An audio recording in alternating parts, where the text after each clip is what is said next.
All right, Larry Kruger here from the Pig and a Pickle Krug Show with a little 49er video. And this video is brought to you by Mojo Fantasy. Mojo Fantasy is the newest and best daily fantasy app. You get a full selection of real sportsbook player props with live odds, including props that you won't find anywhere else. You can ride your picks, cash out, or make new picks all game long. And the best part, you don't have to get all your picks right to win. Try a free contest and win real cash prizes up to 25 times your money. Make picks, make moves, make money. Use the link in the description and use that promo code KRUG, KRUEG, to get your first deposit matched up to $100. And don't forget, on Thanksgiving night, everybody who registers at Mojo using the promo code KRUG automatically is entered to win a Brock Purdy or a Nick Bosa jersey that we'll give away on the post-game show on Thanksgiving night. All right, let's talk a little 49ers. It was not a good Saturday for the 49ers on the injury front. Kyle Shanahan addressed the media earlier today, and he said that Deebo Samuel is out. And he's not just out for this game, he's out really going through the bye week. They did a CT scan of his shoulder, and they found a hairline fracture of the shoulder.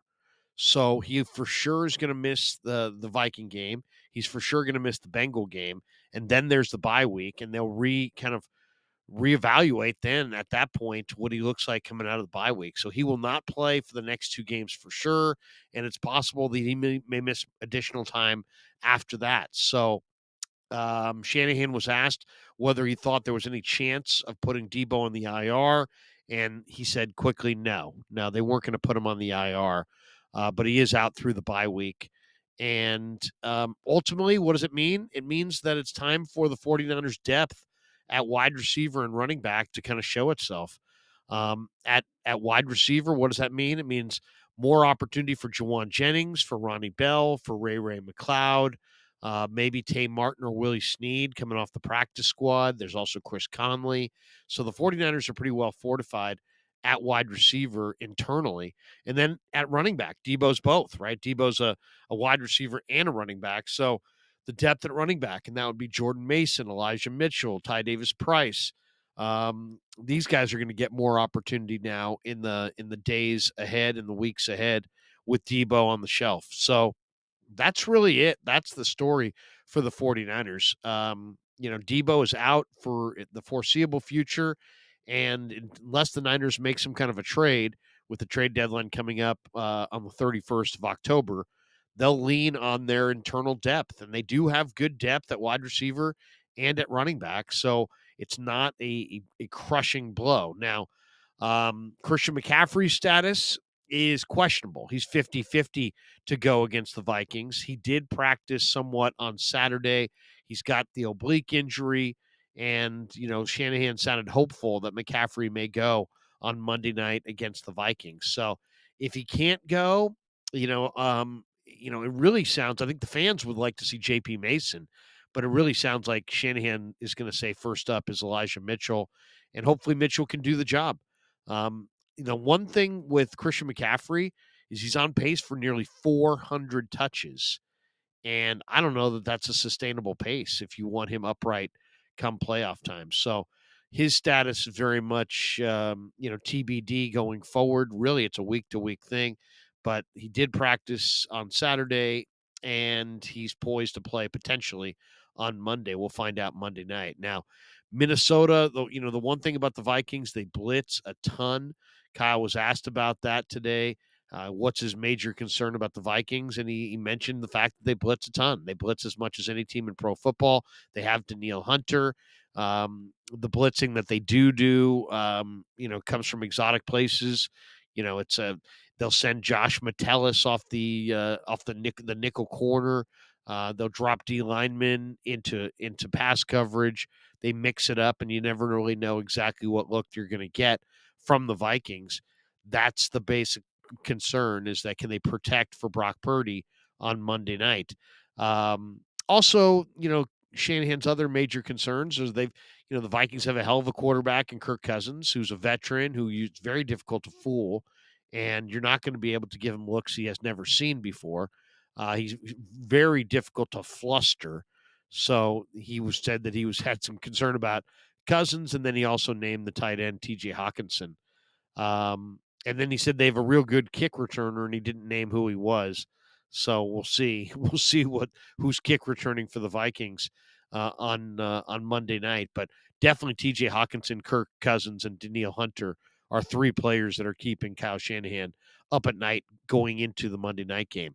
A couple other injury notes of note. Dre Greenlaw is questionable with a hamstring. 49ers gave up 4.7 yards per carry without Dre Greenlaw. They gave up 160 plus yards on the ground, and they'd been giving up about 64 yards on the ground. They'd been giving up 3.7 a carry. Without Greenlaw, they gave up 4.7 a carry. So he's a significant, significant loss if he can't go Monday night. And right now it's 50-50. He's got the hamstring injury. This is obviously a tough surface. They don't want it to be a recurring thing. Soft tissue injuries, you got to be very careful with, because if he pulls that hammy again or tears the hammy, he could be lost for the year. So he's in kind of a delicate situation, but so are they. And will they use Greenlaw on Monday night? That's a game time decision. And maybe the biggest decision left to be made is what's going to happen with Trent Williams. Right now he's listed as doubtful to go on Monday Night Football. So this is another major, major thing. Trent Williams is the best left tackle in the game, and they're going up against an edge rusher that leads the league in sacks and is really, really in great shape and coming flying off the football. But Trent Williams, we said it last week. It's like he got rolled up on. He obviously either took a shot of some kind or, because of adrenaline, got out there and played after they retaped it. And oftentimes there's a price to pay for that. It's like you play on a sprained ankle, the next day you wake up and now the adrenaline's gone or the shot's worn off, and now you're in a world of pain. And it sounded like Trent Williams has been in a lot of pain the last few days. He's doubtful to go on Monday night. And if he can't go, that means Jalen Moore draws the start at left tackle, which probably changes the game plan a little bit, right? Because the ball's probably going to come out a little faster. You're not going to lean on Danielle Hunter. You're not going to lean on Jalen Moore to go one-on-one with Danielle Hunter.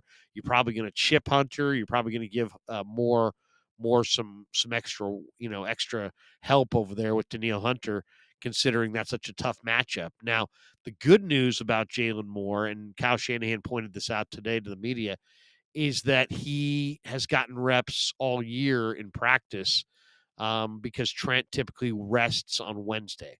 So, Wednesday's Trent's rest day. So Jalen Moore's been getting first team run on Wednesdays at left tackle. So that's a good thing. And then the other good thing is that Jalen Moore played a lot in the preseason, got a lot of reps this summer, and has been in this system for a while. This is not his first year with the team. He's been in this system for a while. He knows it. So, if there's anybody who's ready to step in, nobody can beat Trent Williams, but at least Jalen Moore, A, has played the position, B, got a ton of reps at the position this summer, and then has gotten regular reps with the starters each and every week on Wednesdays. So that one is going to be probably the story of the night going into that Monday night game is how much can Jalen Moore play? How well can Jalen Moore play? Can Jalen Moore block Danielle Hunter and keep him out of the lap of Brock Purdy? All right, that's your update from this Saturday. 49ers getting ready for the Monday Nighter on the road. Then they get a quick turnaround for the Bengals next week, and then their bye week. And as you can see, they're banged up, and they're going to have to lean on their depth a little bit. And we're going to find out how much quality depth this roster has. And also, it will be a good indication, or it'll be a good test to see, who passes the test. Does Jalen Moore pass the test, or does John Lynch need to look at an offensive tackle at the trade deadline? Does CMC, is he able to go Monday night, or do the 49ers decide they need more running back depth on their roster?